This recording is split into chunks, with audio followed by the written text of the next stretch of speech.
Hey everyone, this is Yee Shun Jian, founder and chief happiness officer of the 101 Powerful Affirmations Facebook community, super affiliate and dream coach.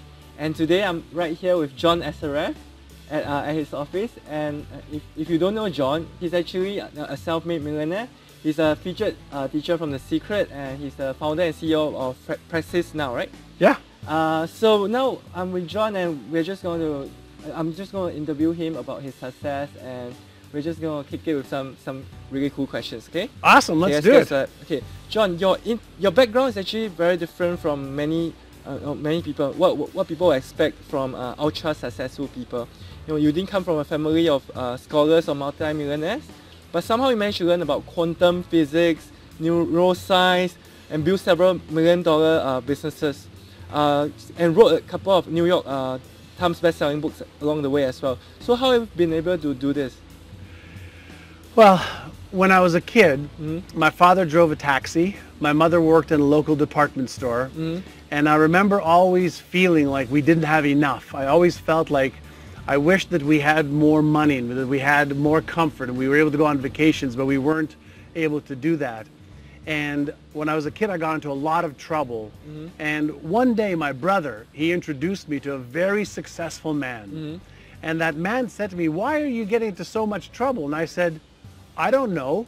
He says, "Well, I think it's because you don't believe that you can achieve success without getting into trouble." And I said, "Well, I don't like school, and everybody told me that I have to go to school in order to be successful. So if I don't go to school, how am I ever going to be successful?" And he said to me, he says, "Well, you have to change what you believe about yourself." He says, "But you also have to upgrade your knowledge and your skills." He says, "Knowledge and skills you can learn." He said, "Find your passion, find what's easy for you, find what you're good at, upgrade your knowledge and your skills, change your beliefs about what you think is possible, change your beliefs about what you can achieve." And then he said something to me that changed my life. He asked me one question. He said, "Are you interested in achieving more success, or are you committed?"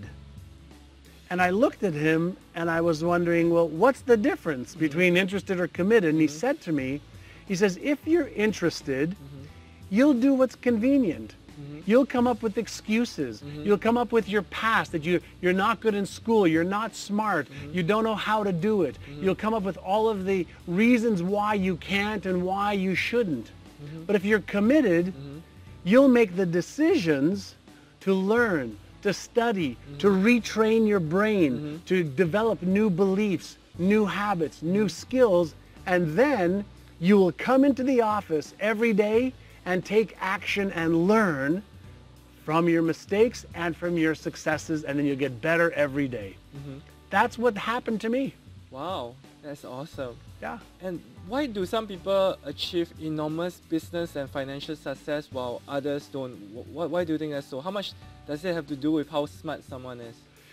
There are multiple types of intelligence. And so I'll share a story with you. I have a woman I just spoke to a few days ago. Her name is Joni Sanderson, and she lives in Australia, in a small town of about 10,000 people. And about a year ago, she was making $12,000 a year. She raised 8 children after her husband died, and she was a caregiver. She's 65 years old. And she was like, "John, you know, I'm a happy person. I have a great attitude. I really want to succeed, but I'm stuck. I don't know why I can't, you know, charge more money or make more money." And what we found out was that she didn't believe that she was worth charging money for her services. And so we started to help her with her mindset. First, by helping her change her beliefs that she was worthy of making more money. Then we started to help her with what she should do when she speaks to people offering her services. She just told me just a couple of days ago, this year, she made $75,000. Wow. She went from $12,000 a year to $75,000. Wow. That's So like 6 times. 6 times more income. Wow. She's 65. She said, while all of her friends are going downhill, Yeah. she's just starting to live life. Wow. She borrowed the money to learn how to retrain her brain from her son. She gave him the money back. Now she's taking her grandkids to Disneyland. She's taking them on vacation. She's really enjoying her life now. You say that there's an inner game to wealth and success and an outer game. Can you explain that a little bit more? Sure. If you think of life, and we think of the different parts of life, let's say there's health, wealth, relationships, career, business, money. Those are games. And every one of the games has rules. So if you want to be healthy, then you want to eat well, you want to exercise, you want to sleep well, and you want to take care of your health. So we already know what we need to do. But how come we can know what we need to do and still not do it?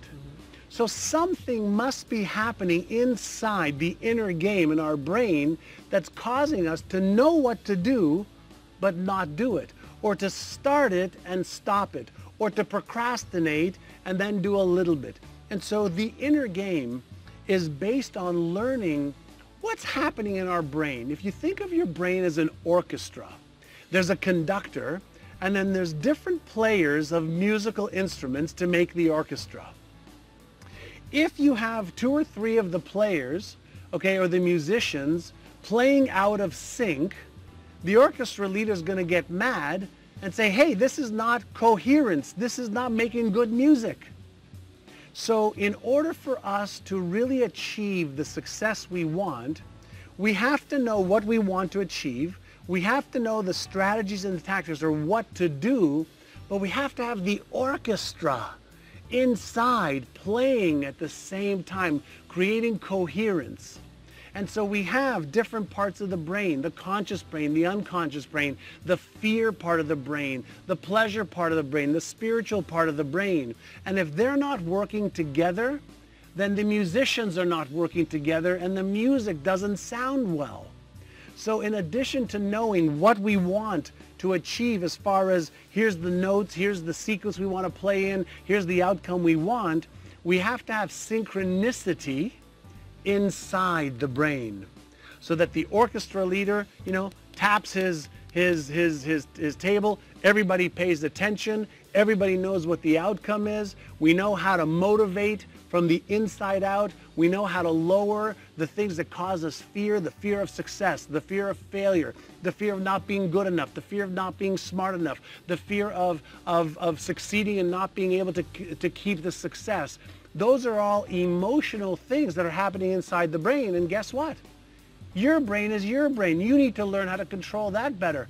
My brain is my brain, and it's the most powerful tool in the world that we've never been given the user's manual for until the last 10, 12 years, where we can now look inside through fMRI technology, functional magnetic resonance imaging technology, through MRI technology, through diffusion spectrum technology. We can see inside the brain when somebody sets a goal to, let's say, double their income or lose weight or find a relationship they're happy in. We can see if the brain is afraid. We can see if the brain has coherence and is in resonance with the goal at the conscious level and unconscious level. And if they're not in coherence, then they're in dissonance, neural dissonance. And that just means that there isn't synchronicity in the brain. And so all of the latest research is showing us that it's great to set goals, but you have to take those goals and you have to line them up. The conscious goals with the unconscious goals with all of the other pieces of the brain so that our bodies go into action that is right, succinct, and in the right order every single day. Wow. Okay, I hear what you're saying, but I want to play the devil's advocate for a Sure. little bit. If it's just a matter of changing our beliefs and our habits, why do you think it's so hard for people to change? It's hard for people to change.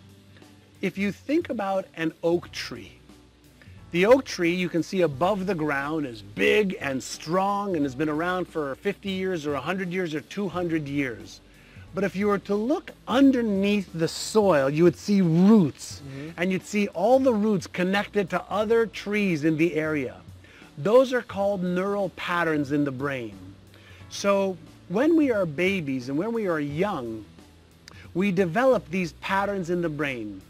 And through repetition, the patterns become fixed, and we call them habits and beliefs. And there's a term that brain scientists use called automaticity. What's automaticity?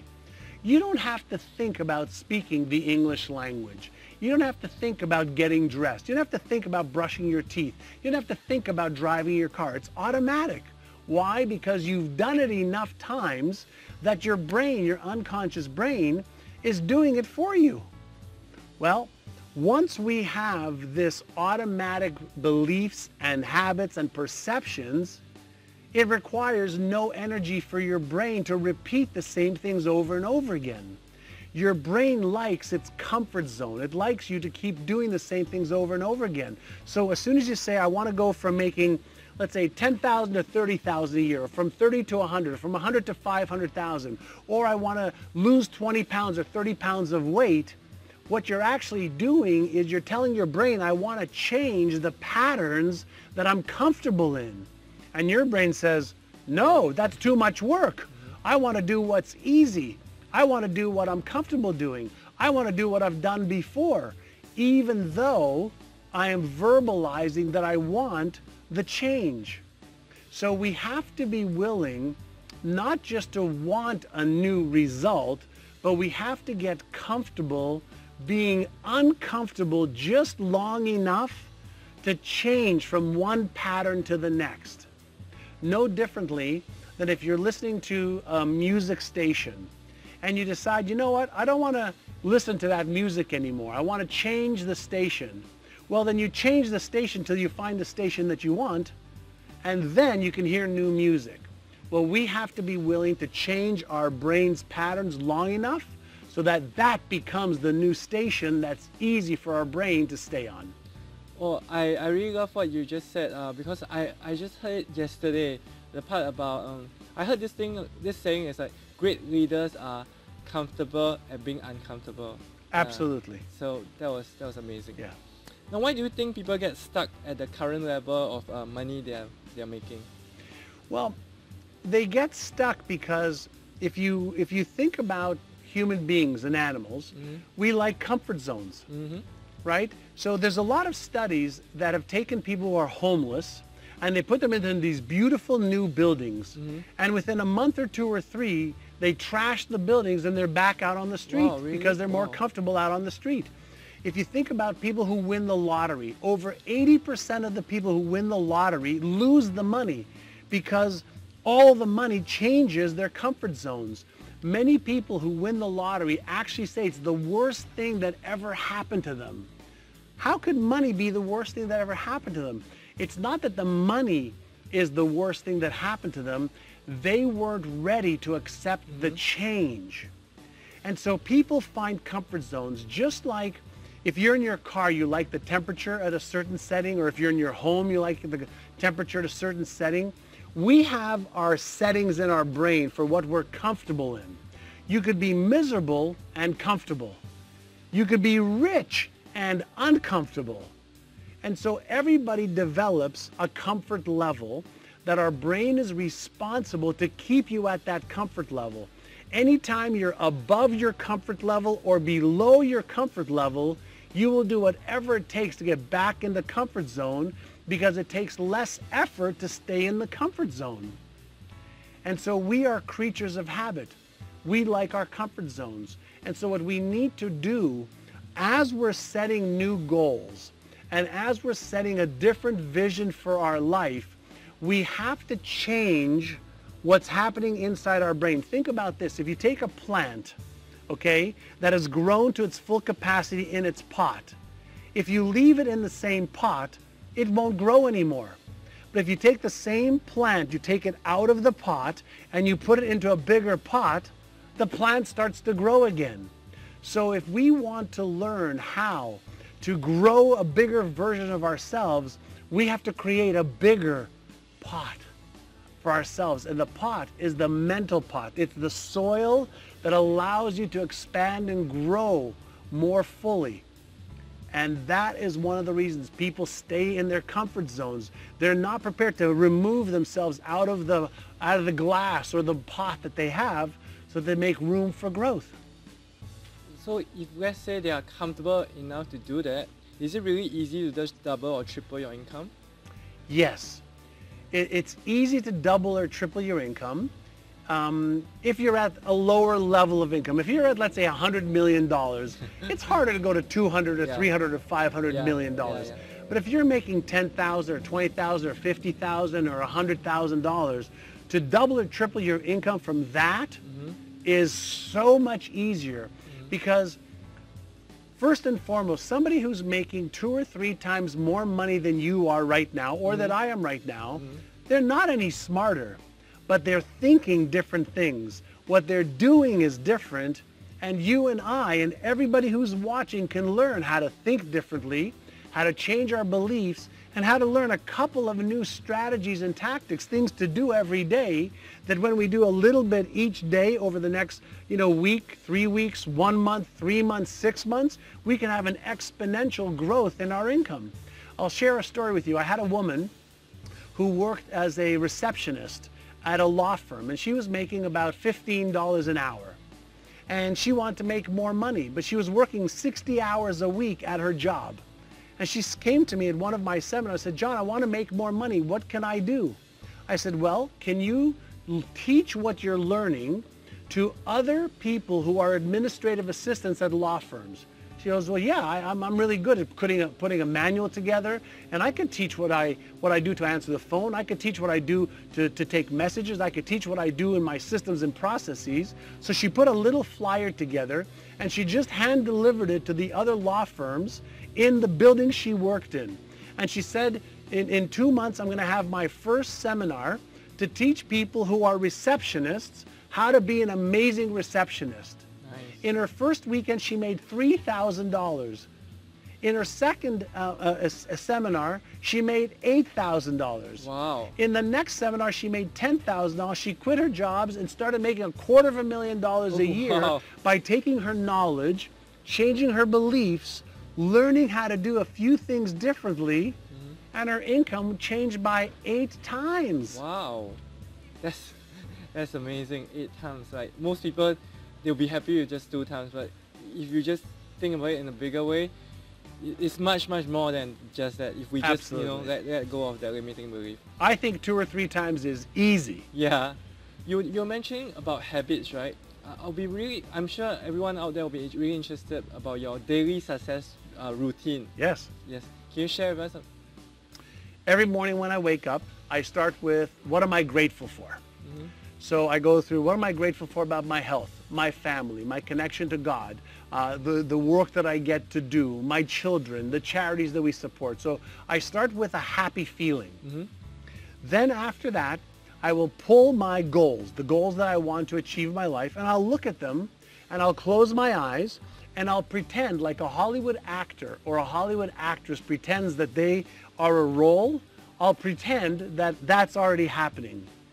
Then I will do a little visualization session, and then I'll go and exercise. And then after I finish my exercise, I look at my achieved board. So not only do I have my goals, but in my gym, in my home office, I have a board where I can actually see the things that I've achieved in my life by setting goals, by changing my beliefs, by having daily rituals, by visualizing, by meditating, by doing all of the internal work. I can remind myself every day that I can achieve my goals no matter how hard they are, no matter how many mistakes I've made, no matter how many times I've failed, no matter how many times I didn't do it right. I ended up in many cases with the goals that I achieved. So I keep reinforcing not just what I want to do, but I want to remind myself all the things that I tried to do, that I made a ton of mistakes, but then I achieved them. That's awesome. I remember when I was at the lowest period of my life, it's through the practice of gratitude. I was like, okay, I still have this, I still have this. That's why I was able to manifest more of it. So that's really awesome. Now, John, you have a virtual event coming up. Can you share with us a little bit about this event, Brain-a-Thon? Yeah. Absolutely. What I love to do is understand how to help people break away from their fears, their doubts, their insecurities, their limiting beliefs. And so I have a team of world-renowned brain scientists who are experts at hypnosis, experts at brain mapping, experts at overcoming fear, experts at understanding emotions. And we're doing a 6-hour free live Brain-a-Thon where we're going to teach the world, okay, for 6 hours, all the different tools, the techniques, the systems, the processes of what they can do right now to go from where they are to double, triple, or quintuple their income. And we're going to teach them, okay, online through video, how to shatter their financial glass ceiling. Everybody has a ceiling of what they think they're worth and what they think they can achieve. Well, we're going to help them shatter their financial glass ceiling. We're going to give them 6 hours of training. They can come for 1 hour or 2 hours or all 6 hours. They're going to meet individuals who, like Joni, who I talked about before, who was making $12,000 a year, is now making $75,000. They're going to meet a guy who is homeless that now owns 200 real estate properties. They're going to meet a guy who is a welder who a few years ago was about to go bankrupt, and by retraining his brain and learning some of the things we're going to be teaching, now makes over $100,000 a month, and he's a welder. We're going to meet a woman from Australia who is a costume designer and dance studio owner whose business is starting to take off. We're going to meet another woman who was $30,000 in debt after she got her MBA at university, and now she's a speaker. She makes 6 figures a year. She just wrote a book, and they're all going to share how they retrained their brain, how they got rid of their limiting beliefs, their lack of confidence, their lack of certainty, and how they're now earning the money they are earning, and how they're living their life and loving their lives. Oh, that sounds awesome. If you guys want to go for this event, you can register, right, at the link below. Just click on the link and go and register now. It's like 6 hours of full content, right? Awesome content. Awesome content from these people who, like I said, it's not, they don't come from a rich background and then they got richer. They came from, from the bottom and then they're up here. So if you are having a hard time right now, or if you are actually trying to figure out how to tap more into your brain power to achieve the kind of success that you deserve, just go and click on the link and register now and make sure you turn up for the event. Oh, absolutely. Now we have myself and 4 world-renowned brain experts, and then 7 other people who are doing it. Not people who are talking about it, but people who are either stuck, in trouble, or some of them were doing well, but they wanted to do better. So it's for everybody who wants to shatter their financial glass ceiling and really live an amazing life where they can contribute to others, travel the world, have fun, give, have amazing experiences, and make sure that their life has the most purpose and the most meaning so that they are living on purpose every day. Awesome. That's the most awesome thing ever. If you want to live a life on purpose, Go click on the link now, go and register for it, okay? And one last bonus question, okay? This bonus is question. Just from me to you because I'm really intrigued. I understand you're a man of God as well, right? Yes. So how do you, because you talk about neuroscience and then you're a man of God, how do you, is there any conflict? No. When you say I'm a man of God, I believe that there is an intelligence in the universe that gives me life. Gives you life, that created everything we see. It creates the elliptical orbits, of the planets around the sun. It created the galaxies and the universes. It created everything. And the analogy that I think about all the time is, imagine if we went down to the ocean in San Diego, where we're at right now, and we took a bucket of ocean water and you took it to Singapore. What would you have in the bucket of water? You'd have some of what came from the ocean. Well, we are a part of that which created us. No matter where we are in the world, every human being has within them a piece of God. We are a part of God. So when I speak to you, I see God. When I speak to other people, I see God. Because we were created by this infinite intelligence that is not just a part of us, but it's a part of everything. So my number 1 highest value is God. My second highest value is my health. My third highest value is my family. And my fourth highest value is contribution to the life and to the world to make it a better place. Awesome. Mine is God, family, then my business, my relationships and friends, and contribution is also a big part. Yeah. So I told you, wow, this has been an awesome interview. Thank you so much, John. Thank you so much. This is Yee Shun Jian with John Assaraf signing off. Remember always set big dreams, boldly go after your dreams, and never let your fears hold you back. I'll see you in another interview series. Cheers.